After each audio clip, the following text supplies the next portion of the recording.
है मेरे अंदर में प्रभु यीशु मसीह है। कई बार ऐसा लगता है प्रभु यीशु मसीह मेरे साथ चल रहे हैं, लेकिन है ही नहीं है प्रभु यीशु मसीह। कई बार ऐसा लगता है ना कि मैं बाइक में जा रहा हूं, मेरे साथ प्रभु यीशु मसीह है। कई बार लगता है कि मैं मार्केट की ओर जा रहा हूं, मेरे साथ प्रभु यीशु मसीह है। कई बार लगता है मैं घर में अकेला हूं, मेरे साथ प्रभु यीशु मसीह है। कई बार हम लोग थोड़ा देर गाना गा लेते हैं, थोड़ा देर दफली बजा लेते हैं, लगते हैं हाँ हमारे साथ प्रभु यीशु मसीह है। यह हमारी गलतफहमी है। जरूरी नहीं है कि डफली बजाने से प्रभु यीशु मसीह आपके साथ में है। जरूरी नहीं है कि गीत गा दिए तो प्रभु यीशु मसीह आपके साथ में है। जरूरी नहीं है कि आप वचन पढ़ दिए तो वहां पर प्रभु यीशु मसीह है। यहाँ लौदीकिया के कलीसिया के अंदर में एक संदेश दिया गया है। प्रभु यीशु मसीह बोलते हैं मैं द्वार पर खड़ा हूं, लेकिन कलीसिया को क्या लग रहा है? हमारे बीच में है प्रभु यीशु मसीह, हमारे पास में है प्रभु यीशु मसीह। और यही गलतफहमी एक दिन हमको नरक की ओर लेकर चला जाएगा। यही गलतफहमी हमारी जिंदगी को बर्बाद कर देगा। यही गलतफहमी हमारे जीवन में आशीष के बदले श्राप को लेकर के आ जाएगा। यही गलतफहमी हमारे जिंदगी को बर्बादी की ओर लेकर के चला जाएगा। इसलिए आज मैं कुछ बातों को आप लोग के सामने कहना चाहूंगा। हम लोग प्रभु के वचन को ध्यान से पढ़ें, अच्छे से सीखें, तब हमको समझ में आता है कि हमारा जीवन का स्तर किस तरह की चल रही है। मालूम है लौदीकिया की कलीसिया क्या बोलती है? मालूम है लौदीकिया की कलीसिया ऐसा बोलती है। अगर हम लोग उसका 3 अध्याय उसका पढ़े, 17 नंबर को पढ़िए, 17 नंबर को पढ़िए। तू कहता है कि मैं धनी हूँ और धनवान हो गया हूँ और मुझे किसी वस्तु की घटी नहीं। बस रुक जाइएगा।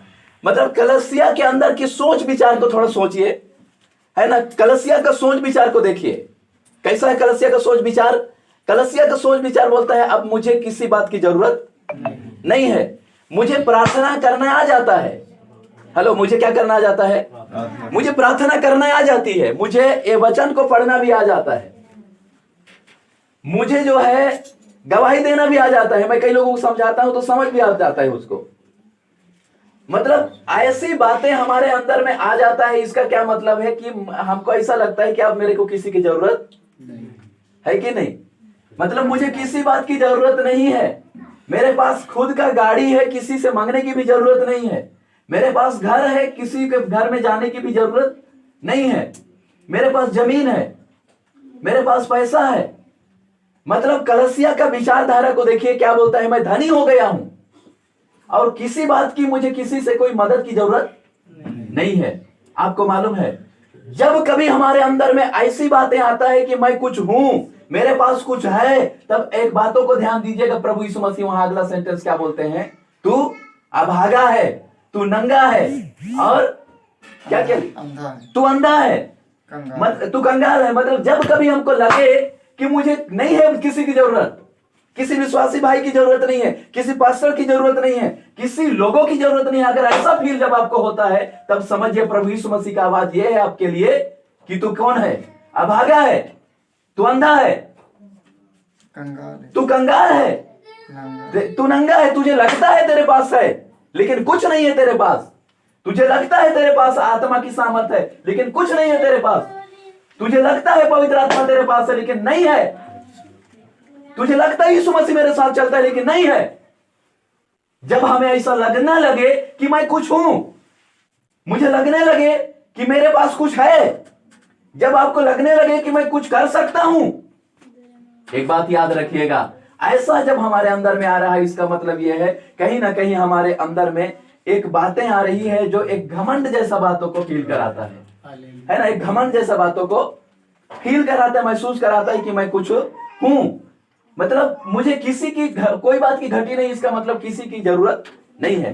तो भौतिक रीति से जो कुछ भी इसके पास है, लेकिन आत्मिक तौर पर प्रभु बोलते हैं कि तू एक नंगा व्यक्ति है, तू एक अंधा व्यक्ति है, तू एक अभागा व्यक्ति है, कुछ भी नहीं है तेरे पास। Hallelujah, hallelujah. अगर गर्मी लग रहा होगा तो थोड़ा पीछे होकर बैठ जाइए, है ना। पीछे से बात आ रही है गर्मी के लिए शायद, तो पीछे होकर बैठ जाइए और बातचीत कोई ना करे, ठीक है। पर प्रभु के वचन को ध्यान से समझिए। Hallelujah, hallelujah. तो कलीसिया के अंदर में प्रभु यीशु मसीह का संदेश ये है कि तू कहता है धनी हो गया हूं, तू कहता है मेरे पास कोई बात की घटी नहीं है। मतलब ये चीजें हमारे जिंदगी की क्या है, हमारे जीवन की असलियत है। इस चीज को दिखा रहा है कि प्रभु तुम्हारे पास यदि होता तो तू ऐसा बात नहीं करता। यीशु मसीह तुम्हारे जीवन के अंदर में होता तो ऐसी सोच तुम्हारे अंदर नहीं होती। तब प्रभु यीशु मसीह ऐसे विचारधारा सोचने वाले लोगों के जीवन के अंदर से प्रभु यीशु मसीह निकल जाते हैं और द्वार पर खड़े रहते हैं। प्रभु यीशु मसीह द्वार पर खड़े रहते हैं। प्रभु यीशु मसीह, हमको लगता है प्रभु यीशु मसीह मेरे साथ है, लेकिन नहीं है प्रभु यीशु मसीह आपके साथ, क्योंकि आपके साथ में एक स्वार्थ आ गया है, आपके जीवन में घमंड आ गया है, आपके अंदर में ऐसा बातें आ गया है कि मैं कुछ हूं, मेरे पास किसी की कोई जरूरत नहीं है। पर मसीह जिंदगी ऐसा नहीं है। मसीह जीवन हम सब एक दूसरे से जुड़े रहने वाली जिंदगी है। हम सब एक दूसरे से नम्रता के साथ में, दीनता के साथ में बंधे रहने का एक जीवन है। लेकिन आज ऐसा नहीं है। आज जो है लौदीकिया के कलीसिया के समान मसीहत में जो है हम देख रहे हैं कि लोग कहते हैं कि मुझे छोड़ भी देगा तो कोई फर्क नहीं पड़ेगा, मेरे घर वो नहीं भी आएगा तो कोई फर्क नहीं पड़ेगा, है ना। कई बार पास्टर लोग भी ऐसे सोचेंगे, कई बार पास्टर लोग भी ऐसे सोचेंगे वो नहीं भी आएगी हमारे कलीसिया में तो कोई दिक्कत नहीं है। कई बार विश्वासी भी ऐसे सोचेंगे, अरे वो पास्टर लोग नहीं भी आएंगे हमारे घर में तो कोई दिक्कत नहीं है। चाहे पास्टर हूं मैं, चाहे विश्वासी हूं, दोनों के लिए बातें लागू होती है। अगर हमारी जिंदगी में एक ऐसी फील आ जाता है कि उसका जरूरत मुझे नहीं है, तो समझिए हम अंधे हैं आत्मिक रीति से। हम उस बात को नहीं देख पा रहे हैं, हम अभागे हैं, हम नंगा हैं। ऐसा परमेश्वर के वचन हमारे जीवन से बात कर रहा है। और प्रभु ऐसे कंडीशन में हमारे साथ में, हमारे अंदर में नहीं रहते, हमारे कलीसिया में नहीं रहते हैं। इसलिए प्रभु यहां लौदीकिया के कलीसिया में देखिए द्वार पर खड़े हैं प्रभु यीशु मसीह। और वहां पर लौदीकिया के कलीसिया के लिए दो बातें मैं बताना चाहूंगा, दो बातों को बोल करके मैं बंद करूंगा। यहां पर आप पढ़िएगा प्रकाशित वाक्य की पुस्तक उसका 3 अध्याय 19 नंबर को थोड़ा पढ़िए। 3 अध्याय के 19 नंबर को। मैं जिन जिन से प्रेम करता हूँ उन सबको उलाहना और ताड़ना देता हूँ, इसलिए सरगर्म हो और मन फिरा। हाँ देखिए, कलीसिया को किसको बोला गया है मन फिराने के लिए? असल में कलीसिया वो होता है जो मन फिराकर अपने जीवन को प्रभु के लिए समर्पित करके बपतिस्मा लेकर प्रभु के लिए समर्पित किया हुआ है ना। यीशु मसीह के लहू से खरीद कर अलग किया हुआ झुंड है ना कलीसिया। तो मन नहीं फिराया है क्या? अगर मन नहीं फिराया तो काहे का कलीसिया है कि नहीं? अगर मन ही नहीं फिराया तो इसको कौन बोल सकता है कलीसिया? लेकिन इसका मतलब यह है मन फिराया, बपतिस्मा लिया, प्रभु के लिए अपने जीवन को समर्पित किया, लेकिन आगे चल के जीवन में फिर से उसके जीवन में क्या आ गया है? एक सांसारिकता की बातें आ गई है। इसलिए प्रभु मन फिराव के विषय में लौदीकिया के कलीसिया में बात कर रहे हैं, मन फिराव के विषय में बात कर रहे हैं। आज यहां पर मैं मन फिराव के विषय में प्रचार करने जा रहा हूं कलीसिया के अंदर में, वो भी उद्धार पाए हुए लोगों के बीच में। मन फिराव के लिए परमेश्वर आज मुझे बोलने के लिए प्रेरणा दे रहे हैं। तो मन फिराव मतलब परमेश्वर की ओर वापस आना, परमेश्वर की ओर लौट करके आना मन फिराव होता है। एक अच्छा उदाहरण मैं आप लोग के सामने रखूंगा। लूका की पुस्तक में आइए 15 अध्याय, लूका की पुस्तक उसका 15 अध्याय में आइए। लूका की पुस्तक उसका 15 अध्याय और उसका 11 नंबर को थोड़ा पढ़िए। फिर उसने कहा, किसी मनुष्य के 2 पुत्र थे, उनमें से छोटे ने पिता से कहा, हे पिता, संपत्ति में से जो भाग मेरा हो वह मुझे दे दीजिए। उसने उनको अपनी संपत्ति बांट दी। बहुत दिन ना बीते थे कि छोटा पुत्र सब कुछ इकट्ठा करके दूर देश को चला गया और वहां कुकर्म में अपनी संपत्ति उड़ा दी। हाँ, अब देखिएगा, हालेलुया। यहाँ पर एक बहुत राजा जैसे व्यक्ति है ना, उसका 2 पुत्र थे। वहां पर ये बातों को दिखाया गया है। बोलता है कि वो एक उसका जो छोटा वाला बेटा है वो क्या किया, बोलता है कि मुझे अपना संपत्ति हिस्से में दे दो, मेरा जो हिस्सा है वो मुझको दे दो। और उसको संपत्ति उसको दे दिया गया। तब वो अपना संपत्ति लेकर दूर देश में चला गया। अपना संपत्ति को लेकर कहां चला गया? दूर देश में चला गया। अब ध्यान से समझिएगा, यहां पर पिता के साथ में एक अच्छा संगति था इसका, है ना। पिता के साथ में अच्छा एक संगति था, अच्छा एक फेलोशिप था वहां पर। लेकिन होता क्या है, यहां पर एक सांसारिक बातें इसके दिमाग में आया, एक धन की ओर इसका दृष्टिकोण गया। और धन की बातों की ओर जैसे गया वैसे ही पिता से अलग हो जाता है। क्या समझ में आता है? जैसे ही हमारा ध्यान संसार की बातों की ओर चली जाती है, हम पिता परमेश्वर से अलग होना शुरू हो जाते हैं, क्योंकि हमारा ध्यान सुख विलास की ओर चला जाने लग जाता है। हमारा विचार सांसारिकता की ओर चल जाने लगता है। जैसे हम परमेश्वर संसार की बातों की ओर हमारा ध्यान जाती है, वैसे हमारा क्या हो जाता है, ध्यान पिता से क्या हो जाता है, हटना शुरू हो जाता है। आज कलसिया के अंदर में ये सब बातें देखने को आता है कि कलसिया कहीं ना कहीं पिता के कॉन्टेक्ट से जो है हट रहा है, परमेश्वर के साथ अच्छा संबंध की जगह से हट रहा है। हालेलुया। और जैसे ही पिता के कॉन्टेक्ट से हटता है, देखिए उसको मतलब घेरने वाले लोगों की क्या मतलब, कौन लोगों ने उसको मतलब अपने संगति में ले लिया। लिखा है कुकर्म में, वेश्यावृत्ति में अपना संपत्ति को उड़ा रहा है ना। किसमें? कुकर्म में, वेश्यावृत्ति में अपने क्या की चीज को उड़ा रहा है, संपत्ति को उड़ा रहा है। जो अनमोल चीजों को अपने पिता का जो द्वारा जो दिया गया संपत्ति था, वो संपत्ति को किस में उड़ा रहा है? वेश्यावृत्ति में उड़ा रहा है। किस में उड़ा रहा है? संसारिक चीजों में उड़ा रहा है, कुकर्म की बातों में उड़ा रहा है। मेरे प्रियो, कलसिया के लोगों को क्या समझ में आ रहा है? जब हम परमेश्वर से अलग हो जाते हैं ना, संसारिकता की ओर जैसा ही हमारा ध्यान जाता है, जैसे हम परमेश्वर से वो अलग कर देता है। और जैसे परमेश्वर से हम अलग हो जाते हैं, परमेश्वर से अलग होते ही हमारे ध्यान में देखिए क्या होता है, अलग होते ही हमको किसी को बुलाने की जरूरत नहीं, बल्कि वहां एक ताक में है, वहां एक जाल लगा हुआ है संसारिकता का, कुकर्म का, गलत कामों का। वहां जो है क्या हो जाता है, जीवन फंस जाता है और वहां से निकलना इतना आसान नहीं होता है। ऐसा लिखा है कि ये जो है उड़ाऊ पुत्र, यहां नाम दिया गया, लेकिन उड़ाऊ पुत्र नहीं, असल में खोया हुआ पुत्र है ये, है ना। इसको उसका पिता ने नाम दिया, मेरा पुत्र जो खो गया था, है ना। तो ये जो है आगे चल करके हम लोग देखते हैं कि एक अकाल आया, सब संपत्ति लुटा दिया। अकाल आने की वजह से उस समय भी जितना भी था सब खत्म हो गया और जीवन एक ऐसी अवस्था में पहुंच गया इसका कि अब इसको खाने के लिए इसके पास कुछ भी नहीं है। अब खाने के लिए कुछ भी नहीं है, अब इसको खाने के लिए क्या कुछ चाहिए, तो क्या करना है, नौकरी ढूंढने की तलाश में गया।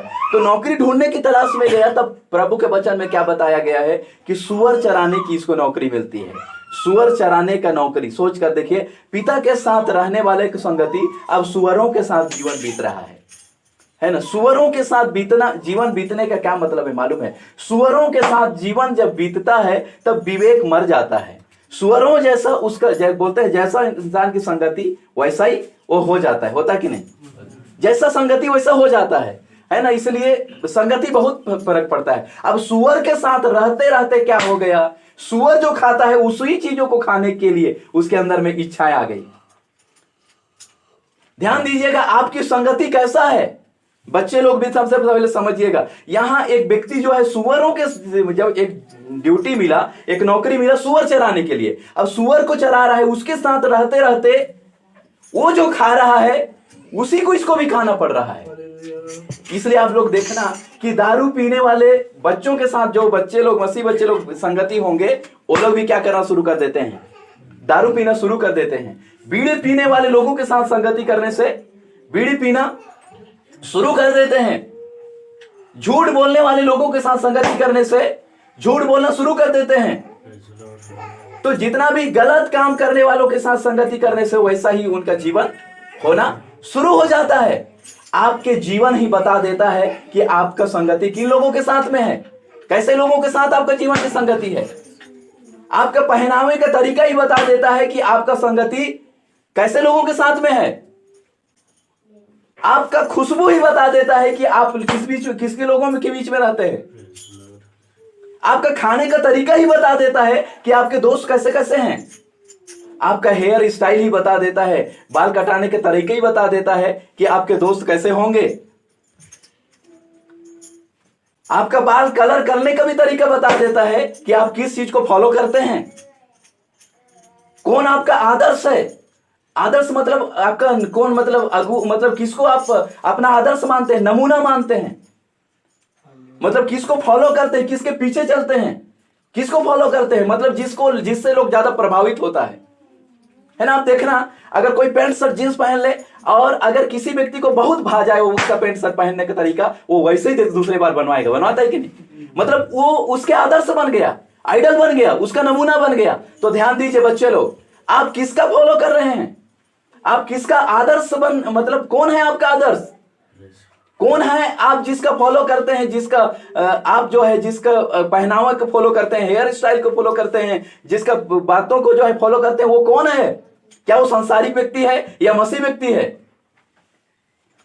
क्या वो सांसारिक व्यक्ति है, मसीह व्यक्ति है? किसका फॉलो करते हैं? हमारे जीवन में संगति ही हमारे जीवन की हर एक एक्टिविटी बता देता है कि हमारा संगति कहां कहां पर अटैच है और किन किन लोगों से हम लोग जुड़े हुए हैं। हमारे जिंदगी में इन सब बातों को कितनी गहरी तरीके से सोचने की जरूरत है। इसलिए मैं बोलता हूं गाना गाने बस से कुछ नहीं होगा। यीशु मसीह बाहर में खड़े हैं। आराधना करने बस से कुछ नहीं होगा। प्रभु यीशु मसीह बाहर में खड़े हैं। ताली बजाने बस से कुछ नहीं होगा। प्रभु यीशु मसीह बाहर में खड़े हैं।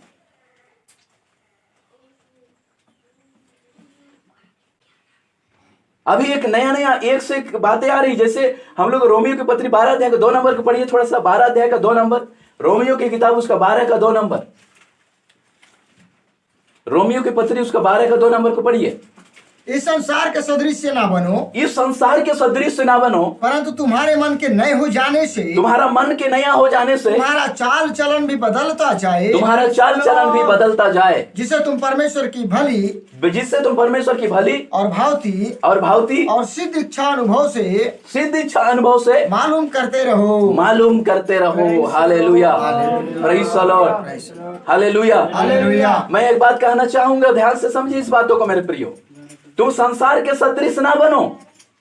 संसार के किसी व्यक्ति को देख करके मत बोलो कि मुझे ऐसा ही बाइक चाहिए। संसार के किसी व्यक्ति को देखकर मत बोलो कि मुझे ऐसा ही मोबाइल चाहिए।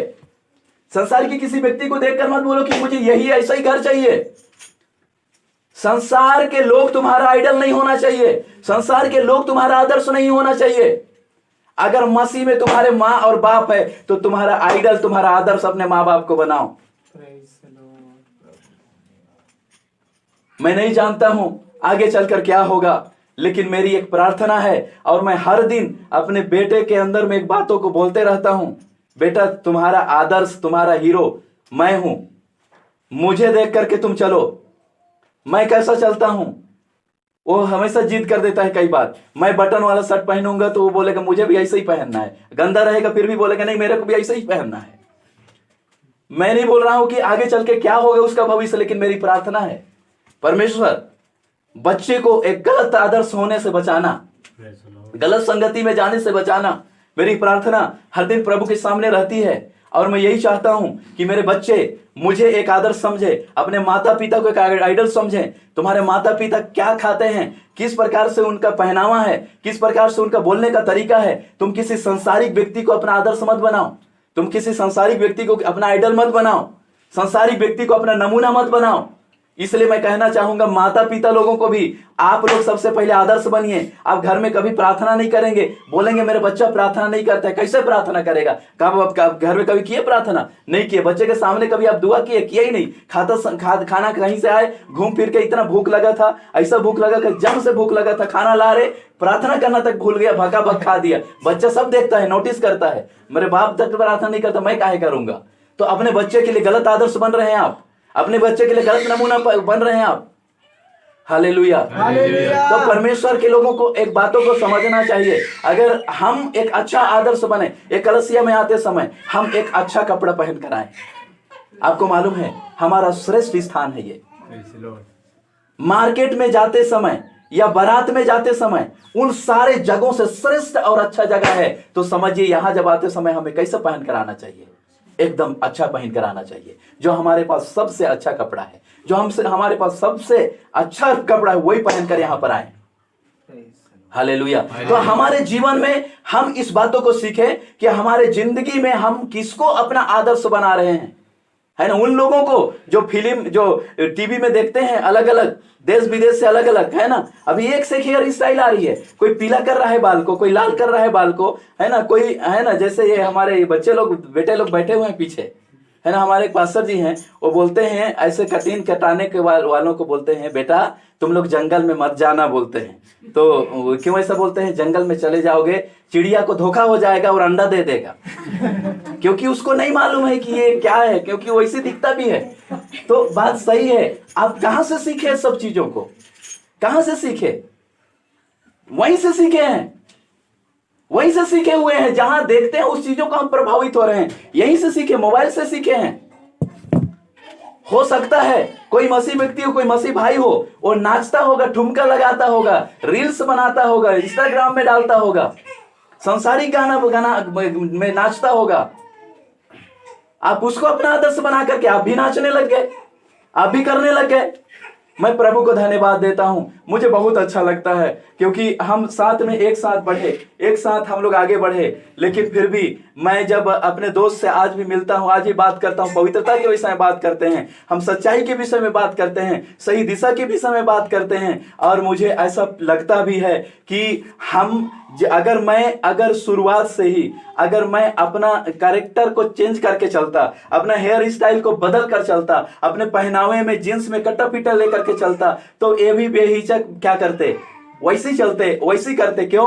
क्योंकि मैं एक अपने पीछे आने वाला या अपने बाद में आने वाले व्यक्ति के लिए गलत नमूना बना, एक गलत आदर्श बना। आपको मैं बताना चाहता हूं, आप केवल दूसरों का आदर्श बस नहीं दूसरों के लिए बातों को फॉलो बस नहीं कर रहे हैं, बल्कि आपके पीछे आने वाली पीढ़ी के लिए क्या बन रहे हैं, नमूना बन रहे हैं, आदर्श बन रहे हैं। आप चाहते हैं ये बेटा बसंत का बेटा है क्या? आप क्या नाम है बाबू का? एनोज। एनोज, आप चाहते हैं आपका पापा बाल को लाल करेगा तो अच्छा लगेगा आपको, है ना? कल से अगर बसंत लाल बाल को कर करके आता है तो उनको खराब लगेगा, दोस्तों के बीच में हो जाएगा तो खराब लगे, हट यार मेरे पिताजी आ गए, क्या बाल का लाल, मेरा बेइज्जती हो जाएगा, है ना? इसको उम्र तो देखो और बाल लाल करके आ गया, लगे नहीं लगेगा बताओ? तो इस तरह की कंडीशन उनको आएगा। तो जब बेटा को ऐसा लग सकता है तो पिताजी इतना आत्मिकता में चलने वाला एक व्यक्ति पास्टरों के बीच में पिताजी आकर के खड़ा है और वहां पर उसका बेटा आ जाता है, तो बेटा को कैसा, पिताजी को कैसा लग रहा होगा बताइए आप लोग? पिताजी को अच्छा लग रहा होगा, हाँ मेरा बेटा बड़ी अच्छे से मेरा बेटा है, ऐसा फील हो रहा होगा। बेटा मैं आपके नोज बोलना चाहूंगा, जैसा आपको लगता है ना आपके दोस्तों के बीच में अगर आपके पिताजी बाल लाल करके जाए तो आपको लगे अरे कहाँ आ गया मेरा पिताजी यार, वैसे उसको भी लगता है कि मेरा बेटा क्या यार मेरा इस कंडीशन में आ गया। इसलिए ध्यान से समझिए, आप गलत आदर्श की ओर आगे मत बढ़िए। आपको जो परमेश्वर ने दिया है उस बातों पर चलिए, एक सही आदर्श पर आगे बढ़िए, एक सही नमूने पर आगे बढ़िए। जब एक सही नमूने में आगे बढ़ेंगे ना, देखना आपके परिवार के अंदर में, देखना आपके घर के अंदर में, देखना आपके फ्यूचर भविष्य के अंदर में, देखना आपके जिंदगी के अंदर में आपकी सोच और समझ से बढ़कर प्रभु के काम होते हुए दिखाई देगा, परमेश्वर का सामर्थ दिखाई देगा, परमेश्वर का कार्य दिखाई देगा। आप जहां सोचे नहीं वहां तक प्रभु आपको उठाएगा, वहां तक लेकर के जाएगा। और परमेश्वर जब वहां तक लेकर के जाएगा, आप भी एक दिन खड़े होकर के बोल पाएंगे ये मेरे पिता और माता की प्रार्थना की वजह है जो आज हम लोग यहां पर पहुंच गए। हालेलुया। तो इसलिए इस बातों को ध्यान दीजिएगा, हमारा संगति हमारे जीवन को गलत तरीके से प्रभावित कर देता है, हमारा जीवन गलत तरीके से प्रभावित कर देता है ना? इसलिए इस बातों को समझे और ध्यान से समझे कि हम लोग कैसे चल रहे हैं, कैसे हम लोग आगे बढ़ रहे हैं। तो इस सब बातों को हम लोग जो है बड़े गौर से देखने की जरूरत है। बच्चे लोगों को, बेटी लोगों को भी मैं बोलना चाहूंगा, है ना? ऐसा नहीं है कि बेटी लोग एकदम दूध के धुले हुए सब एकदम ऐसे बैठे हैं तो ऐसे सीधा साधा है, उनके जीवन में भी बहुत सारे हैं, है कि नहीं? मैं बीते दिनों में एक दो लोगों का पाया था, क्या चीज, ठुमका लगाते हुए सांसारिक गाना में। मैं कहना चाहता हूं आप लोग यहाँ पर ऐसा बन के बैठे हैं जैसे ये लोग कुछ भी नहीं जानते हैं, लेकिन फिर भी आपको प्रभु जानता है, आपके कामों को प्रभु जानता है, आपके सोच को प्रभु जानता है। आप कौन से गाना में किसको दिखाना चाहते हैं, मालूम नहीं क्या दिखाना चाहते हैं, लेकिन आज परमेश्वर की उपस्थिति में आप लोगों को भी मैं कहना चाहता हूं, जो गाना हमको सुनना नहीं है उस गाना में नाचने की बात क्या, सुनो ही मत। इसलिए हमारे लीडर साहब जो है एक बात बोलते हैं कि जहां भी ढोल बजे वहां कमर मत मटकाओ, है ना? रोड में जाते समय हजारों जगह ढोल बजता है कि नहीं? तो ढोल है भैया बोल करके वहीं कमर मत मटकाना शुरू कर दो, क्योंकि तुम्हारे कमर मटकाने का कोई जगह अलग है, वो जगह प्रभु की उपस्थिति का जगह है, तुम्हारे नाचने का जगह अलग है, तुम्हारा गाना सुनने का अलग है। इसलिए जो भी सुनो उसी पर गुनगुनाने मत लग जाओ, उसी पर हाथ, है ना? मार्केट में चले गए, वहां पर खड़े हुए हैं, सांसारिक गाना बज रहा है, पैर हिल रहा है कि नहीं? पैर इधर हिल रहा है, क्या है भाई, है कि नहीं? पैर हिल रहा है ना? वो दिमाग में कुछ भी भले ना बोले लेकिन पैर हिल रहा है। एक कंडीशन है, मसीह में है बोलते हैं, प्रभु में है कहते हैं, परमेश्वर के लोग हैं बोलते हैं, इसलिए तो प्रभु बोलता है मैं द्वार में खड़ा हूं। इसी का यही वो वजह है, प्रभु यीशु मसीह बोलते हैं कि मैं द्वार में खड़ा हूं, उसका वजह यही है। प्रार्थना, दुआ, वो संगति सब कुछ हो रही है, लेकिन जिंदगी में कुछ और चल रही है, जीवन के अंदर में कुछ और हो रही है, इसीलिए दरवाजे में खड़े हैं प्रभु यीशु मसीह। आपको मालूम है उसको पढ़िए, प्रकाशित वाक्य में ही आइए जहां से हमने पढ़ा 3 अध्याय, उसका 15 नंबर को थोड़ा पढ़िए। 3 अध्याय। मैं तेरे कामों को जानता हूँ। देखिए, मैं तेरे कामों को जानता हूँ कि तू ना तो ठंडा है ना तो तू ठंडा है और ना गर्म। ना गर्म। भला होता कि तू ठंडा या गर्म होता। भला होता कि तू ठंडा या गर्म होता, इसलिए कि तू गुनगुना है। इसलिए कि तू गुनगुना है और ना ठंडा है और ना गर्म। हाँ मैं तुझे अपने मुंह में से उगलने पर हूँ। हाँ, ध्यान से समझिएगा इस बात को। प्रभु का वचन में क्या लिखा है, ध्यान दीजिएगा इस बातों को। क्या बोलता है, ना तो तू ठंडा है और ना गरम। सब इधर देखिए, बच्चे बड़े सब लोग मेरे और देखिए, सब लोग देखिए। ए, कौन रो रहा है रे? हाँ, तो ध्यान दीजिए इधर, ना तो तू ठंडा है ना तो गरम है। तो ध्यान दीजिएगा यहाँ पर, ना तू सांसारिकता में है और ना ही प्रभु में है। ना सांसारिकता में है और ना ही प्रभु में है, मतलब आधा उसमें भी है और आधा है ना। इंग्लिश में जो है उगलने की जगह में मतलब थूकना शब्द उपयोग हुआ है। मतलब प्रभु बोलता है मैं तुमको थूक दूंगा। ना तू गर्म है ना ठंडा है, मैं क्या कर दूंगा, तुमको थूक दूंगा, है ना। आप कुत्ते के बारे में बाइबल में लिखा है कि कुत्ता जो है अपना उल्टी करता है और उसको फिर से चाटता है ना, अपना थूका हुआ को फिर से चाटता है, वो कुत्ते का स्वभाव है। लेकिन प्रभु अगर किसी को थूक दिया ना, आप लता लता के रो, लेकिन कभी वो क्या नहीं करेगा, दोबारा नहीं उठाएगा। प्रभु किसी को अगर थूक दिया, प्रभु का दिमाग से अगर कोई चला गया ना, आप कितनों सिर पटक दो, लेकिन दोबारा प्रभु क्या नहीं करेगा, उसको उठाएगा नहीं। कुत्ता का स्वभाव एक बार थूक दिया, थोड़ा देर बाद फिर चाटेगा, लेकिन प्रभु का स्वभाव ऐसा नहीं है। इसलिए प्रभु ने साफ कहा, तू गर्म भी नहीं है और ठंडा भी नहीं है, मैं तुमको थूकने वाला हूं, मैं तुमको उगलने वाला हूं। प्रियो, हम लोग क्या सोचते हैं कि मसीह जीवन में हम दोनों को लेकर चल सकते हैं, आधा सांसारिकता में और आधा मसीह में, आधा इसको भी लेकर आधा उसको भी लेकर, है ना। पहले जमाने में, अब मसीह परिवार में जो लोग हैं, बहुत सारे लोग चूड़ी उड़ी निकाल के मतलब अलग कर दिए, नहीं पहनते हैं। तो अब नया जनरेशन आ रहा है, लड़के लोग चूड़ा पहनते हैं, है ना। अब चूड़ी नहीं पहनेंगे, अब क्या पहनेंगे, उसका नाम बदल दिया जाए, है ना। चूड़ी मतलब लड़की लड़का, है ना, उसी चूड़ी चूड़ा। ये सब सांसारिक बातें। देखिए, दिमाग, एक बात समझिए, शैतान कैसे लोगों के जीवन में काम कर रहा है, इसको समझ क्यों नहीं पा रहे हैं, मतलब किस प्रकार से कार्य कर रहा है, इसको समझें। दुष्ट आत्मा के कार्यों को समझें, उसकी युक्तियों को समझें, और इस तरह करके जो है एक गलत संगति की ओर, गलत चीजों की ओर आपको फंसाना चाह रहा है। जैसे वहां खोया हुआ पुत्र, उड़ाऊ पुत्र जिसके नाम से हम लोग पढ़ते हैं, वो सुअरों को चरा रहा है, उसके साथ संगति होते हुए उसको समझ नहीं आ रहा है उसको क्या खाना चाहिए और क्या नहीं खाना चाहिए। क्यों?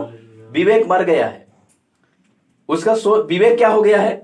मर गया। उसको नहीं समझ है क्या पहनना है और क्या नहीं पहनना है, नहीं समझ है क्या खाना है और क्या नहीं खाना है। दानियल 1:8 में पढ़ते हैं तो दानियल बोलता है कि मैं मन में ठान लिया कि राजा की भोजन वस्तु खाकर अपने आप को क्या नहीं करूंगा, अशुद्ध नहीं करूंगा, अपवित्र नहीं करूंगा, बोलता है, ठान लिया, बोलता है, शपथ ले लिया वो कि उस भोजन वस्तु को खाकर मैं अशुद्ध नहीं होऊंगा। मतलब एक आत्मिक व्यक्ति को मालूम होना चाहिए तुम्हारे लिए क्या अशुद्ध है और तुम्हारे लिए क्या शुद्ध है। एक आत्मिक व्यक्ति को मालूम होना चाहिए क्या छूना चाहिए तुमको और क्या नहीं छूना चाहिए। मुझे मालूम है मीटिंग के बाद में आप सब लोग संतु पास आकर मिलेंगे, दोबारा मत बुला नहीं। कोई बात नहीं, मैं तो बिना बुलाए ही आता हूं। अपने घर में किसी को बुलाने की जरूरत नहीं पड़ती है। जिन जिन जगह में मैं कदम रखा और प्रभु ने वहां कलसिया बनाया, उन जगहों में मैं बेधड़क जाता हूं। हमारे कलसिया तरफ भी, मैं कलसिया उधर भी बोलते हैं, हम लोग बोलते हैं, है ना। आज छत्रपाल पास्टर आज रहे बोल करके आप नहीं आओगे, मैं तो घर तक चला जाऊंगा आपका। और मेरा आदत यही है, मैं घर में जाकर भी पर्सनली उनसे मिलता हूं, पर्सनली उनसे बात करता हूं। अब बताओ कहां जाओगे।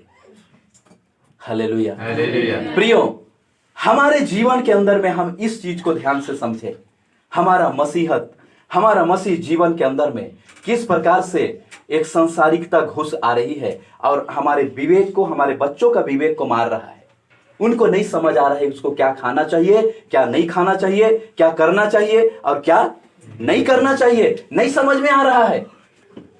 ये कंडीशन है, ये दशाएं हैं। लेकिन आपको मैं एक बात बताना चाहता हूं, लूका की पुस्तक जब हम लोग पढ़ते हैं ना, लूका रचित सुसमाचार 15 अध्याय में, लूका रचित सुसमाचार उसका 15 अध्याय और 15 अध्याय उसका 17 नंबर को आप पढ़ेंगे तो वहां पर एक बहुत सुंदर शब्द लिखा है, पढ़िए तो। जब वह अपने आपे में आया, हाँ, तब कहने लगा, मेरे पिता के कितने ही मजदूर को भोजन से अधिक रोटी मिलती है। हाँ, बस अब इधर ध्यान दीजिएगा।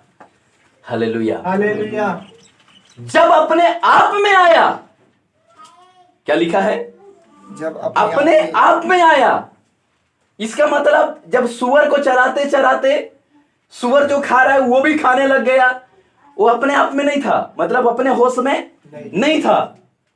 लेकिन जब इसको होश आया, अपने आप में जब आया, तो आपको मालूम है 1 मिनट वहां नहीं रुका, 1 मिनट सुअर के बीच में नहीं रुका। बोलता है मेरे पिता के घर में, मेरे पिता के घर में क्या है? पास्टर जी पढ़िए। हाँ, मेरे पिता के कितने ही मजदूरों को, मेरे पिता के कितने ही मजदूरों को भोजन से अधिक रोटी मिलती है, भोजन से अधिक रोटियां मिल जाती है। ध्यान दीजिए, और मैं यहाँ भूखा मर रहा हूं।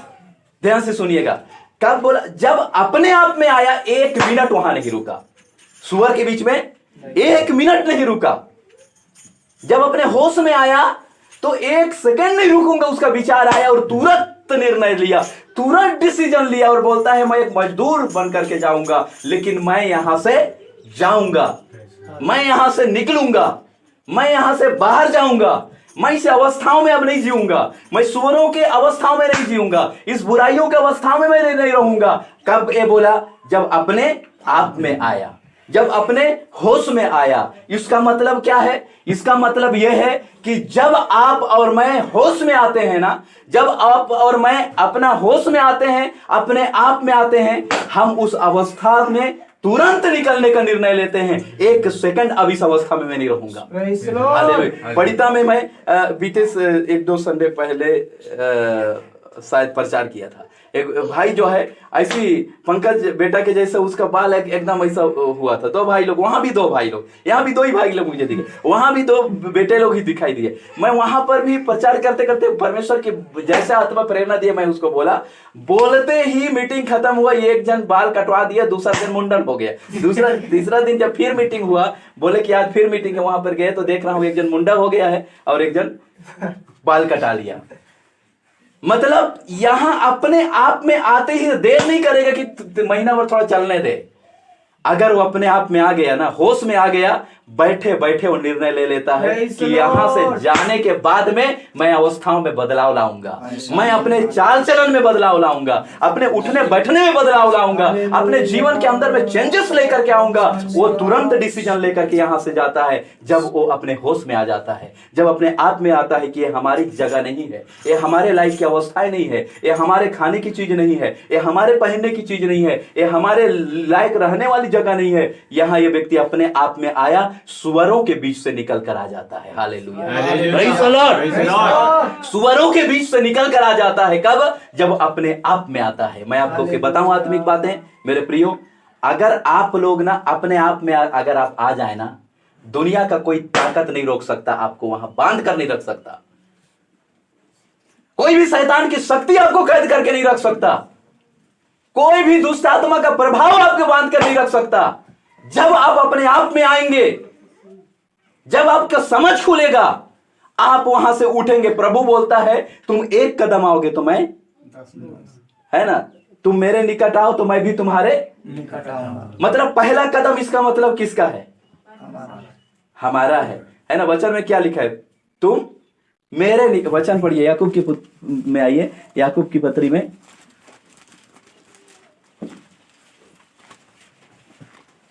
याकूब में कहां पर लिखा है? उसका 4 अध्याय,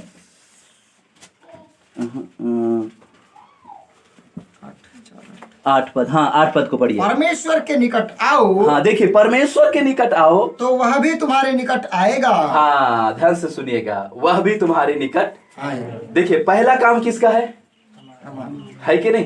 पहला काम किसका है?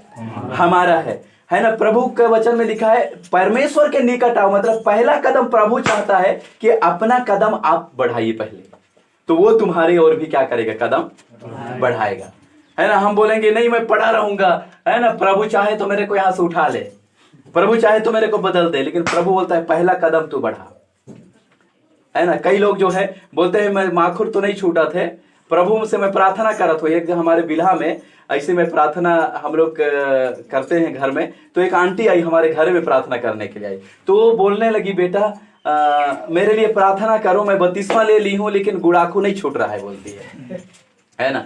प्रार्थना करो, मैं बपतिस्मा ले ली हूँ लेकिन गुड़ाखू नहीं छूट रहा है। तो मैं उनको इसी बात को बताया कि आप नहीं छोड़ेंगे तो वो नहीं छूटेगा। पहला कदम आपका होना चाहिए कि प्रभु आज से मैं गुड़ाखू नहीं करूंगी। दूसरा कदम आप देखना आपके जीवन में काम हो जाएगा। हालेलुया। अगर पहला कदम आप उठाते हैं कि मेरे जिंदगी में ये काम नहीं होना है, मैं ये काम नहीं करूंगा, अगर पहला कदम आप उठाते हैं मेरे प्रियो, अगला कदम है परमेश्वर आपके जीवन में काम करेगा। अगला कदम है प्रभु आपके जीवन में काम करेंगे। इसलिए सबसे पहला कदम आपका होना चाहिए, फर्स्ट कदम आपका होना चाहिए कि आपके जीवन में पहला कदम आप बढ़ाएं, परमेश्वर अगला कदम आपके जीवन में बढ़ाएंगे। हालेलुया। और इस प्रकार से हम लोग जो है यहाँ परमेश्वर के वचन को हम यहाँ पढ़ रहे थे कि वो जो है उड़ाऊ पुत्र जो है वापस आने के लिए अपने आप में जब आया, लूका के 15 अध्याय में, तो वहाँ एक दो बातों को मैं रखना चाह रहा हूँ आप लोग के बीच में। उसका 15 अध्याय में जब हम लोग आते हैं तो वो अपने आप में आता है। तो अपने आप में जब आया तो लिखा है कि कहने लगा मेरे पिता के कितने ही मजदूर को भोजन से अधिक रोटी मिलती है और यहाँ मैं भूखा मर रहा हूँ। 18 में लिखा है मैं अब उठकर अपने पिता के पास। Hallelujah, hallelujah. इसको कहते हैं मन फिराओ। Praise the Lord, praise the Lord. मतलब देखिए ये अपने आप में आ गया। हालेलुया। ये अपने आप में जब आ गया तो अपने आप में आया तो क्या बोलता है? अब मैं यहां नहीं रहूंगा। कहां? सुअरों के साथ नहीं रहूंगा, संसारिकता के साथ, पाप के साथ नहीं रहूंगा, झूठ के साथ नहीं रहूंगा, तंबाकू के साथ, गुड़ाकू के साथ, लड़ाई झगड़ा के साथ। क्यों ऐसा बोला? क्योंकि अपने आप में आया। तो अपने आप में आया तो बोलता है अब मैं यहां नहीं रहूंगा जहां पर गुड़ाखू है, मैं यहां नहीं रहूंगा जहां पर बुराई है, मैं यहां नहीं रहूंगा जहां पर संसारिकता है, मैं यहां नहीं रहूंगा जहां शैतान का युक्तियां है। बोलता है मैं उठकर क्या करूंगा? अब पिता के पास में जाऊंगा। Hallelujah, hallelujah. कितने लोगों का दिल आज परमेश्वर की आत्मा बात कर रही है कि आप जो है अपनी जिंदगी के अंदर में ऐसा एक डिसीजन लेकर आगे बढ़ना चाहते हैं कि मैं अब संसारिकता में नहीं रहूंगा, अब मैं बुराइयों में नहीं रहूंगा, अब मैं दुनियादारी में नहीं रहूंगा, अब मैं गलत चीजों में नहीं रहूंगा, बल्कि यहां से मैं उठकर पिता के पास में जाऊंगा, परमेश्वर के पास में जाऊंगा। मेरे प्रियो, हमारे विरोध में आपको मालूम है शैतान ऐसे काम नहीं करता है, शैतान बड़े ताकत के साथ काम करता है। अगर आप पढ़ेंगे ना उत्पत्ति की पुस्तक में, उत्पत्ति की पुस्तक और उसका उत्पत्ति की पुस्तक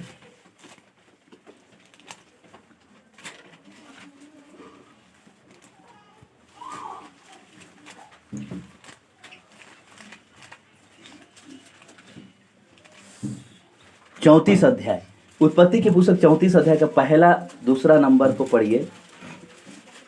एक दिन लिया की बेटी दीना जो याकूब से उत्पन्न हुई थी उस देश की लड़कियों से भेंट करने को निकली। तब उस देश के प्रधान हित्वी हमोर के पुत्र शकेम ने उसे देखा और उसे ले जाकर उसके साथ कुकर्म करके उसको भ्रष्ट कर डाला। हाँ, एक बात को समझिएगा, यह दीना का जीवन का भ्रष्टता के विषय में बताया गया है ना। उसका जीवन कैसा भ्रष्ट हो गया। देखिए क्या लिखा है वहां मालूम है? वहां ऐसा लिखा है कि उस देश की लड़कियों से भेंट करने को निकली। ध्यान दीजिएगा, दीना क्या करने लगी? उस देश की लड़कियों से क्या करने लगी? भेंट करने को निकली। क्या यह जरूरी था? ये जरूरी था क्या? जो संसारिक लोग हैं, जो प्रभु में नहीं है, उनसे भेंट करने का क्या मतलब है? उनके साथ फ्रेंडशिप करना। मैं आपको बताना आपकी दोस्ती एक सीमित दोस्ती होना चाहिए, है ना? आपकी दोस्ती क्या होना चाहिए? सीमित दोस्ती होना चाहिए। आजकल दोस्ती में क्या होता है? सहेली सहेली, दोस्त दोस्त में, उस प्रभु में नहीं है। चलना, तेरे मम्मी को पूछना एक दिन के लिए हमारे घर में रुक जाना, है कि नहीं? तो मम्मी को फोन लगाएंगी बेटी लोग, मम्मी वो मेरे सहेली है और बोल रही कि हमारे घर चल। तो एक दिन के लिए उसके यहाँ क्या करते हैं? मम्मी बोली हाँ ठीक है, जल्दी आ जाना, चले जाओ। माता पिता लोग भी एक बात को ध्यान दें, शैतान कब कौन सा जाल बिछाया है आपको पता है क्या? नहीं है मालूम। शैतान कहां पर जाल लगाया है आपको मालूम है क्या? नहीं है मालूम। इसलिए अपने बच्चों को ऐसा फ्रीडम भी मत छोड़िए, हर बात के लिए अनुमति भी मत दीजिए जहां आपका निगरानी ना पहुंच सके, जहां का आपका आंख ना पहुंच सके। हर बातों के लिए उनको इतना फ्रीडम भी मत दीजिए, क्योंकि उस माहौल, वो संसारिक व्यक्ति, उस संगति है, क्या माहौल होगा, क्या जाल बिछाया है वहां शैतान। तो इस बातों को भी ध्यान दे, बच्चे लोग भी और माता पिता लोग भी ध्यान दे। देखिए अगला बातें क्या हुआ है, अगला बातें यहां पर हम लोग पढ़ते हैं, दूसरा में लिखा, तब उस देश का प्रधान हित्वी हामोर के पुत्र शकेम ने, ध्यान दीजिएगा क्या लिखा है, प्रधान हित्वी। क्या दिखा रहा है? उस देश का सबसे बड़ा ताकत, है ना, उस देश का सबसे बड़ा प्रधान हित्वी, मतलब उस देश का सबसे बड़ा प्रधान बोले या राजा बोले, उसका बेटा की बात हो रही है। क्या समझ में आ रहा है? परमेश्वर के लोगों को गिराने के लिए मामूली लोग नहीं गिरा सकते। क्या समझ में आया? मामूली दुष्ट आत्मा लोग नहीं गिरा सकते हैं। आपको गिराने के लिए बड़ी साजिश के साथ एक बड़े प्रधानों को तैयार किया जाता है, बड़े ताकत वाले दुष्ट आत्माओं को तैयार किया जाता है, ताकि आपके जिंदगी को भ्रष्ट किया जाए, आपकी आत्मिकता को नष्ट किया जाए, आपके जीवन को समाप्त किया जाए। इस तरह के कंडीशन जो है हम लोग इस बातों से समझ सकते हैं।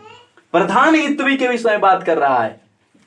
वहां का छोटा मोटा ताकत नहीं है, ये छोटा मोटा ताकत नहीं है, बल्कि वहां का राजा जैसे ताकत है। मेरे प्रियो, आपको मामूली दुष्ट आत्माएं आपको नहीं गिराएगी, बल्कि आपको गिराने के लिए स्पेशल दुष्ट आत्मा को तैयार किया जाता है। स्पेशल जो ताकतवर रहता है उसके लिए उसको किया जाता, क्योंकि मालूम है ये मामूली लोग नहीं है, इसको छूना इतना आसान नहीं है मेरे को, इसको गिराना इतना आसान नहीं है मेरे को, इसको बर्बाद करना इतना आसान नहीं है मेरे को। इसलिए किसके हाथों में देखा दिया गया? प्रधान हित्वी, और उसके द्वारा दीना को भ्रष्ट किया जाता है। दीना का भ्रष्ट होना, मैं एक बात बताना चाहता हूं, हमारे कलसिया में इन दिनों में सांसारिकता में भ्रष्ट होते जा रही है। हमारा दिमाग, हमारा आत्मिक जीवन सांसारिकता के साथ में क्या हो जा रहा है?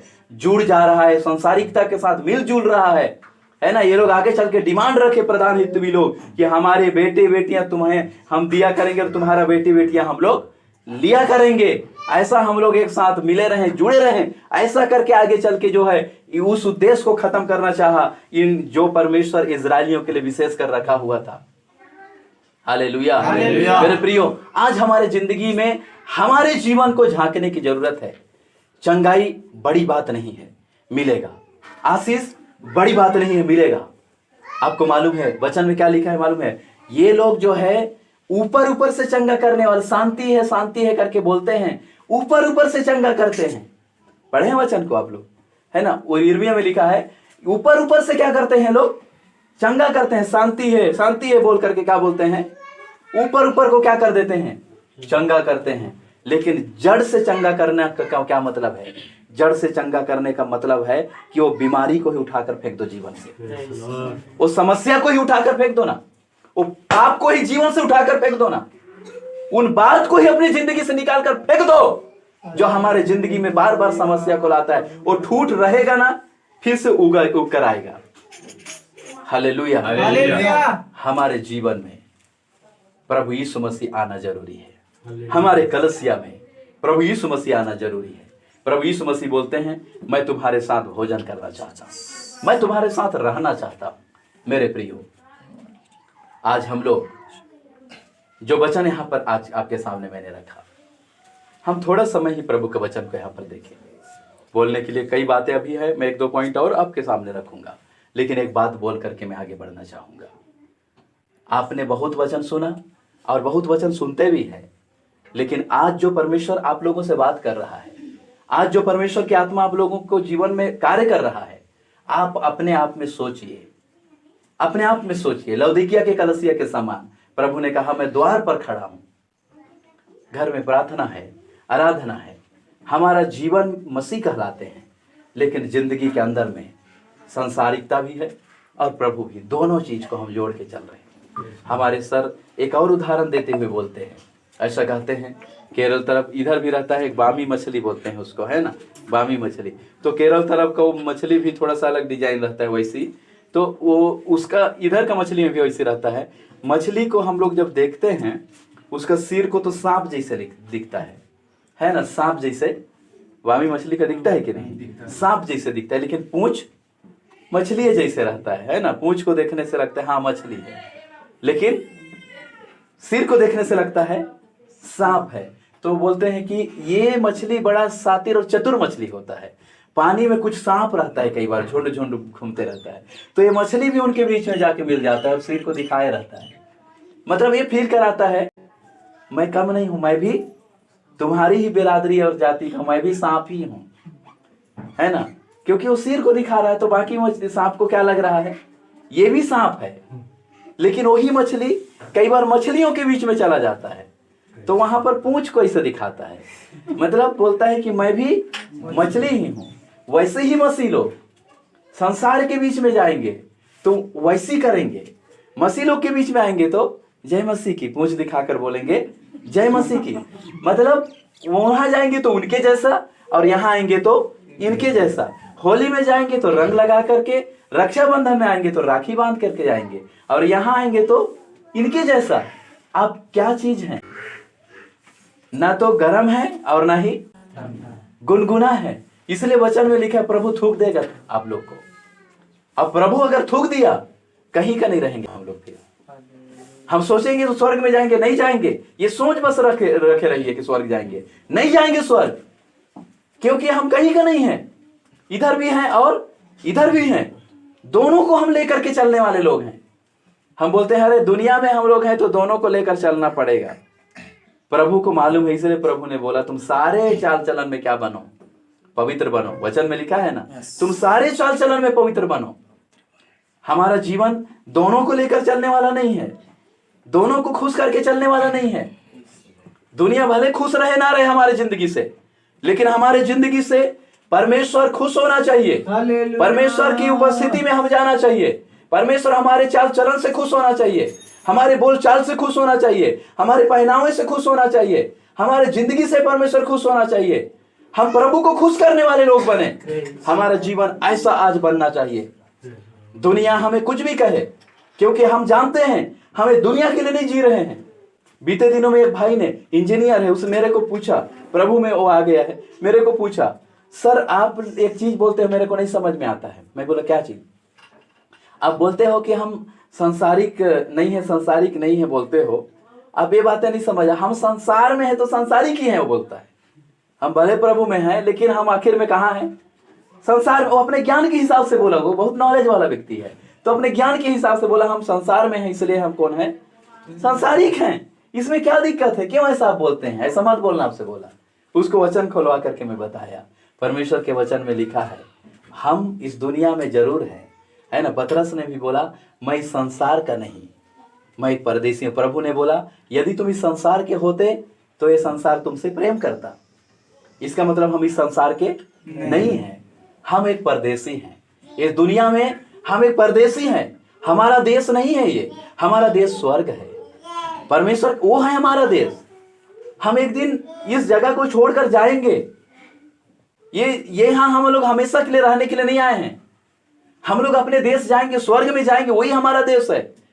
अब्राहम के विषय में लिखा है अब्राहम ने अपने जिंदगी भर तंबू में रहा। क्यों ऐसा किया? थोड़ा सा उस वचन को पढ़िए, बहुत सुंदर लगता है मेरे को वचन। इब्रानियों के पत्री में आइए। बच्चे लोग हल्ला किए तो मार खाएंगे आप लोग। इब्रानियों की पुस्तक में आइए,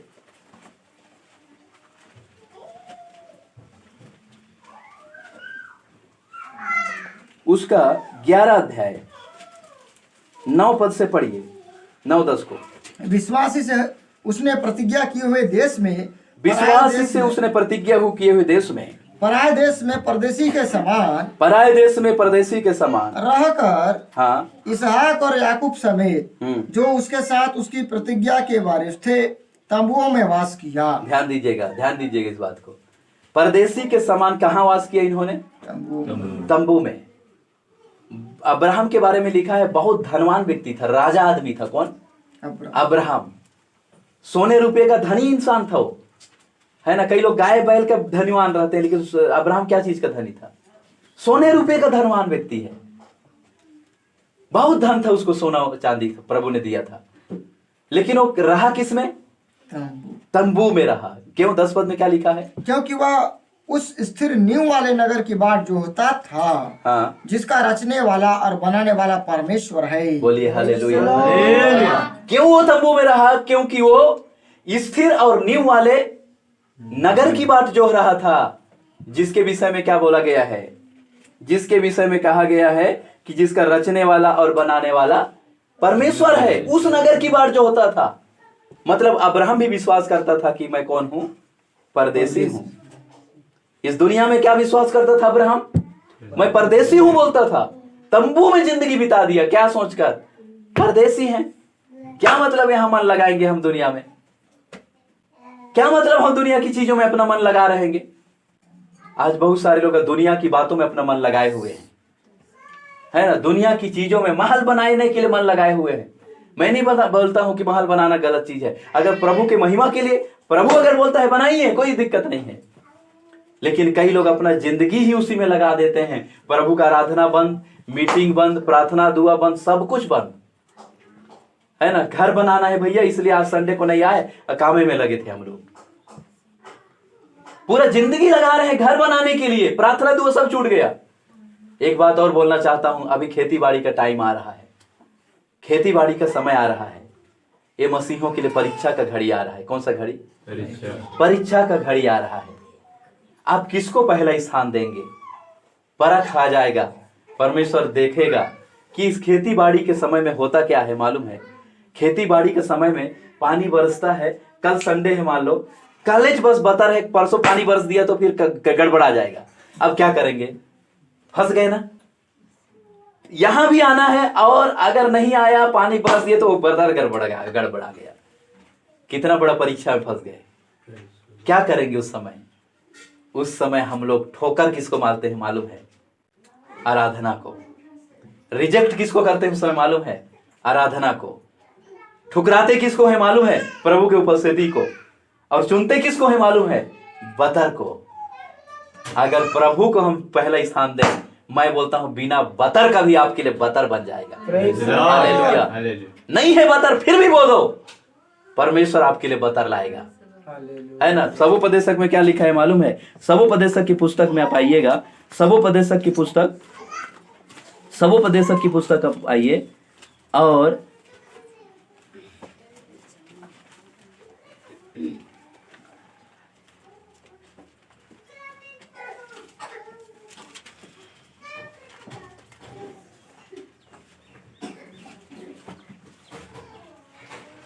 उसका 5 सबोपदेशक की पुस्तक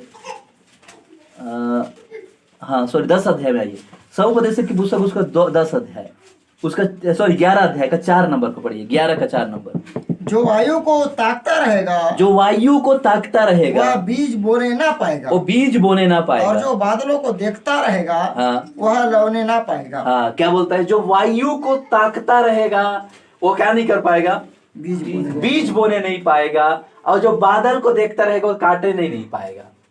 इसलिए क्या लिखा है? जैसे तू वायु के चलने का मार्ग नहीं जानता, और किस रीति से गर्भवती के पेट में हड्डियां बढ़ती वो भी नहीं जानता। तू परमेश्वर का काम नहीं जानता, जो सब कुछ करता है। बोलिए हालेलुया। Praise the Lord. जैसे वायु कैसे चलती है तू नहीं जानता है, गर्भवती महिला के पेट में बच्चे कैसे बढ़ते हैं, हड्डी कैसे बनती है तू नहीं जानता है, वैसे ही प्रभु का काम है। नहीं मालूम तुमको कब प्रभु का काम करेगा। हमको लगता है बतरे में काम करेगा, लेकिन ऐसा नहीं है। प्रभु का काम कब आपके जीवन में हो जाएगा मेरे प्रियो। इसलिए आपके लिए परीक्षा का टाइम आने वाला है, रोपा का टाइम आ जाएगा, है ना। आज बस पानी बरसाए, कल सूख जाएगा, ऐसा कंडीशन रहता है कि नहीं रहता है ना। धूप अच्छा किया है, आज पानी डाही हुई मशीन से पानी डाला हुआ है, आज अगर नहीं लगाए तो कल क्या हो जाएगा, सूख जाएगा। क्या करेंगे उस समय? ठोकर मारेंगे आराधना को और रोपा को पहला स्थान देंगे। 10 दिन के बाद लगाया हुआ चीज भी सूख जाएगा, देख लेना, वो भी सूख जाएगा। अब सोचेंगे कि अरे बच जाएगा, और अगर जैसे बचा भी तो कीड़ा मकोड़ा बाका उका खा के उसको भी मरवा देगा। क्यों? क्योंकि आप आराधना को ठोकर मार करके, प्रार्थना को ठोकर मार करके आप उस चीजों में गए हैं। ये है हमारा मसीह जीवन। हालेलुया, ये है हमारा मसीह जीवन। तो इस तरह से हम परीक्षा में आप आने वाले दिनों में पढ़ने जा रहे हैं, परीक्षा में पढ़ने जा रहे हैं, और उस समय देखने जा रहा है प्रभु कि कौन मुझे ठोकर मारता है और कौन सांसारिक कामों को ठोकर मारता है। मुझे अच्छा लगता है, गवाही आप लोग भी सुने होंगे, केरल में किसी की एक घटना घटा था। किसी परिवार में किसी का एक मृत्यु हो गया था, एक मृत्यु हो गया था, और वो लोग मीटिंग में संडे को आ गए। मीटिंग में अच्छा आराधना किए, गवाही दिए, वचन सुने। वचन सुनने के बाद वहां का वो जो भाई खड़ा होकर बोलता है, पास्टर जी मैं एक बात बोलना चाहता हूँ, थोड़ा 5 मिनट समय दीजिए। तो पास्टर जी बोले हाँ ठीक है। तो उसको सामने बुलाए, सामने आकर के बोला सबको जय मसीह की। सब लोग बोले जय मसीह की। तब वो खड़ा होकर के बोला, आज रात 12 बजे ऐसा ऐसा घटना हुआ, हमारा बुजुर्ग माँ थी और वो डेथ हो गई, आप सब लोग दफनाई में आना। सब लोग के आंखों में आंसू आ गया। वो व्यक्ति आया, पहले ही आ गया, प्रार्थना किया, आराधना किया, वचन सुना। लास्ट में बताया, चाहता तो पहले बताता तो क्या होता, आराधना भंग होता कि नहीं। पास्टर भी क्या बोलते, हाँ 10 लोग चले जाओ रे, तब तक हम लोग यहाँ आराधना कर रहे हैं, है कि नहीं। पास्टर भी बोलता कि 10 लोग चले जाओ, वहां थोड़ा सा अरेंजमेंट वगैरह करते रहा। लेकिन वो व्यक्ति बताया नहीं, क्यों सोचकर नहीं बताया, क्योंकि प्रभु का उपस्थिति में गड़बड़ी फैलेगी, ये सोचकर वो बताया नहीं, और आराधना खत्म होने के बाद उस बात को बताया। कितना अद्भुत बात है। हालेलुया। मेरे प्रियो, हमारे जीवन में इस तरह की बातें आने जा रही है, इसलिए आज इस बातों को समझिएगा। आने वाली काम के समय आएगा, रोपा के समय आएगा, थरा के समय में आएगा, यहाँ लोग कम हो जाएंगे। यही वो लोग हैं जिसमें क्या नहीं है, दाना नहीं है। क्या नहीं है? अब जिस दिन आप बिना दाना का, जैसे थोड़ा भी हवा पड़ता है तो बिना दाना वाला धान पहले उड़ता है ना। थोड़ा भी हवा पड़ा तो बिना दाना वाला पहले उड़ता है, तो वो धान क्या बोलेगा, मैं बहुत ताकतवर हूं, सबसे पहले उड़ के आगे आ गया, ऐसे बोलेगा, है कि नहीं। लेकिन असलियत क्या है? असलियत यह है कि तुम्हारे अंदर दाना ही नहीं है। अगर दाना होता तो तुम क्या होते, स्थिर रहते, तुम अड़े और खड़े होते। हमारे जिंदगी में एक दानेदार बनना है, अड़े और खड़े रहें, अड़े और खड़े रहें। बतर आने दो, लेकिन संडे आराधना को हम नहीं ठोकर मारेंगे। बतर आने दो, पानी सूखने दो, लेकिन पहले हम आराधना करेंगे, इसके बाद ही रोपा लगाने जाएंगे। पहले हम महिमा करेंगे प्रभु को, इसके बाद ही हम प्रभु के बाकी कामों में हम लोग जाएंगे। हम ऐसा एक कमिटमेंट लेकर के आगे बढ़ेंगे। हालेलुया।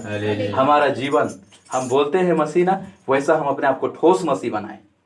आधा गर्म वाला और आधा ठंडा वाला मत बनाइए, दोनों गुनगुना वाला मत बनाइए।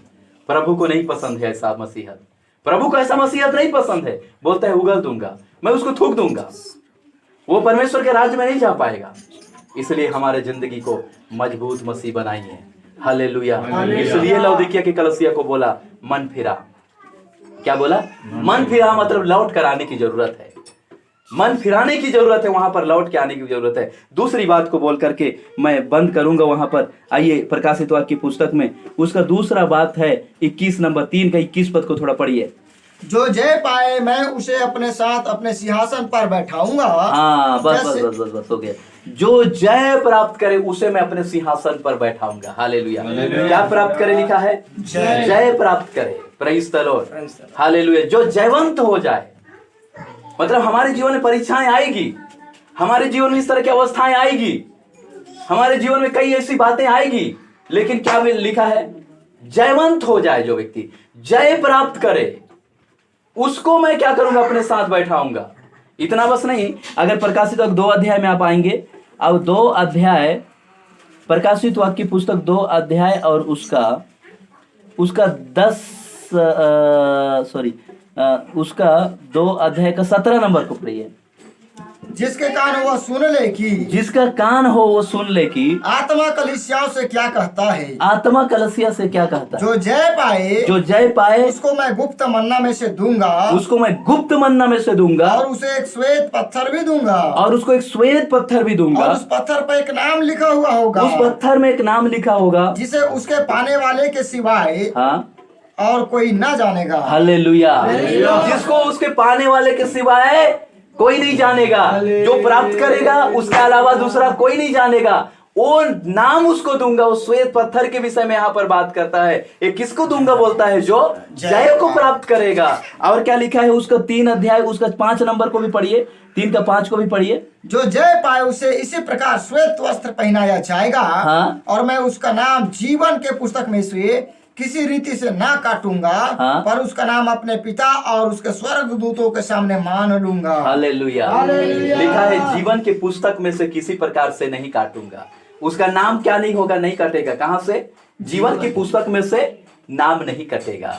उसका नाम नहीं कटेगा। कौन सा पुस्तक में से? जीवन की पुस्तक से नाम नहीं कटेगा। और लिखा है पिता के सामने और स्वर्गदूतों के सामने क्या करूंगा? मैं मान लूंगा ये मेरा लोग है। हालेलुया, ये मेरा लोग है ना। लेकिन जो व्यक्ति जय प्राप्त नहीं करेगा, जो व्यक्ति वचन के अनुसार नहीं जी पाएगा, उसको बोलेगा मैं इसको नहीं जानता हूं, उसको नहीं मानेगा पिता के सामने। आज हम मेरे प्रियो, हम लोग जय प्राप्त करने वाले व्यक्ति बने। किन बातों पर? संसारिक चीजों पर, संसारिक कार्यों पर। परीक्षा आती है उन बातों पर, किसी सिचुएशन आती है उसके ऊपर हम विजय को प्राप्त करने वाला व्यक्ति बने, हम जयवंत होने वाला व्यक्ति बने।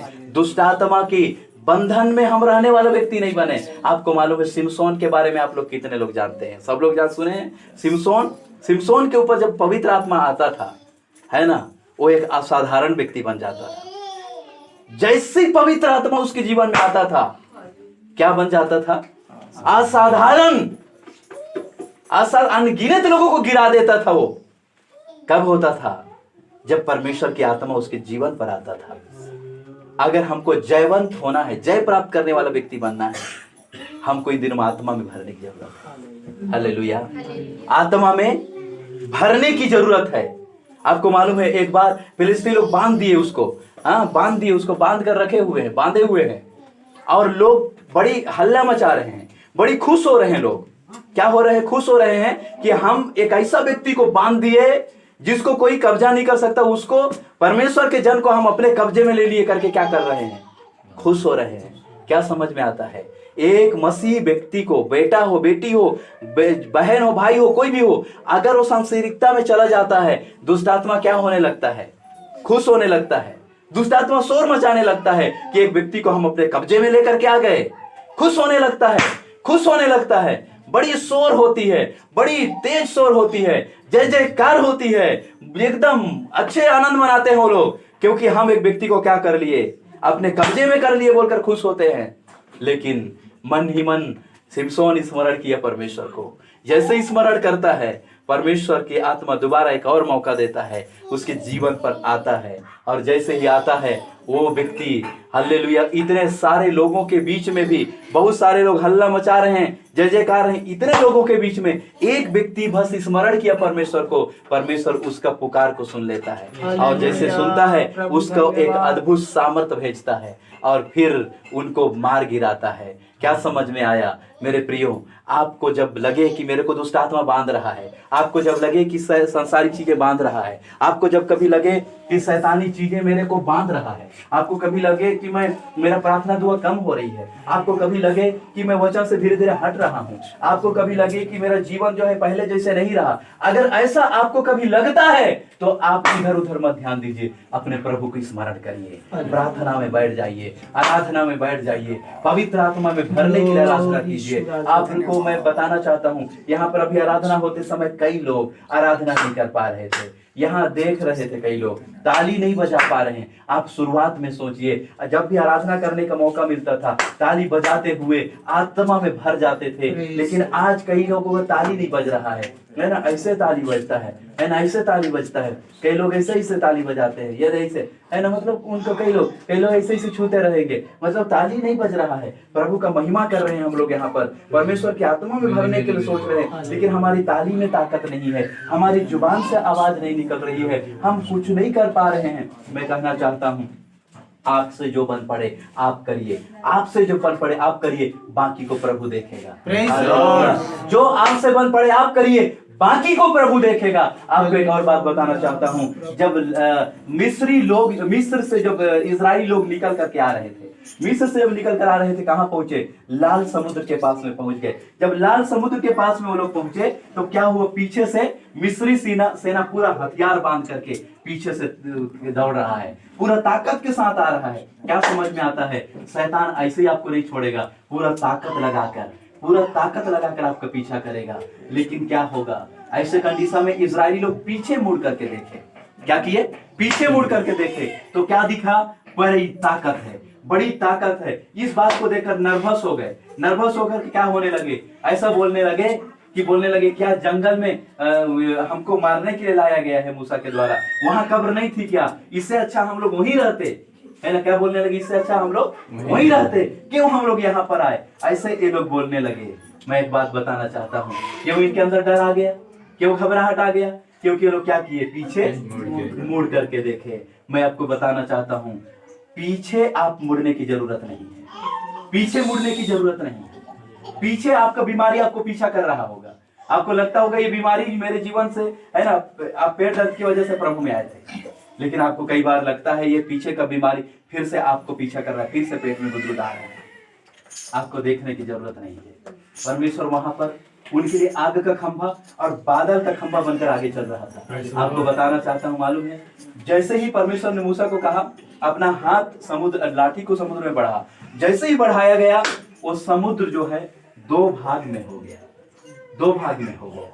और जैसे ही दो पूर्वाई चली, दो भाग में हुआ और इसमें से इजरायली लोग होकर के आगे बढ़ने लगे। जैसे ही आगे इसमें से बढ़ने लगे तो मिस्री सेना लोग, ये लोग भी पीछा किए उसी मार्ग में। लेकिन क्या हुआ? जब इजरायली लोग पार तो हो गए, लेकिन मिस्री सेना उसी लाल समुद्र में डूब जाते हैं और परमेश्वर जो है उनको डरा देता है और वही सब के सब मर जाते हैं। मैं बताना क्या चाहता हूँ मालूम है? पीछे के आने वाले शत्रु से प्रभु निपटेगा। आपके आगे आप बढ़िए, आगे की समस्या के लिए आप आगे बढ़िए, आगे की समस्या के लिए हाथ बढ़ाइए, आगे की समस्या के लिए प्रार्थना करिए, आगे की समस्या के लिए घुटना टेकिए। आगे आपकी समस्या है उसके लिए घुटना टेकिए। जैसे यहाँ पर कुछ लोग गवाही दे रहे थे बच्चों की शादी के विषय में, ये आपके आगे की बातें हैं, इसके लिए प्रार्थना करिए। बच्चों की पढ़ाई के लिए प्रार्थना करिए, आगे की बातों के लिए प्रार्थना करिए, आत्मिक जीवन में बने रहने के लिए प्रार्थना करिए। पीछे की बातों को छोड़िए, प्रभु देखेगा पीछे की समस्या को, प्रभु निपटेगा पीछे की समस्या को। इसलिए आज मेरे प्रियो, मैं आप लोगों को कहना चाहता हूँ, परमेश्वर हमारे साथ में है। हालेलुया। कब मालूम है? कब हमारे साथ में है? जब हमारा जीवन पवित्रताई में है, जब हमारा जीवन गर्म है, जब हमारा जीवन परमेश्वर के वचन के अनुसार है, जब हमारा जीवन जैसा प्रभु चाहता है वैसा है, तो परमेश्वर हमारे साथ में है। तब प्रभु कहता है कि मैं तुम्हारे साथ भोजन करूंगा, मैं तुम्हारे साथ वास करूंगा, मैं तुम्हारे साथ रहूंगा। द्वार में खड़ा है, हालेलुया, द्वार में खड़ा है।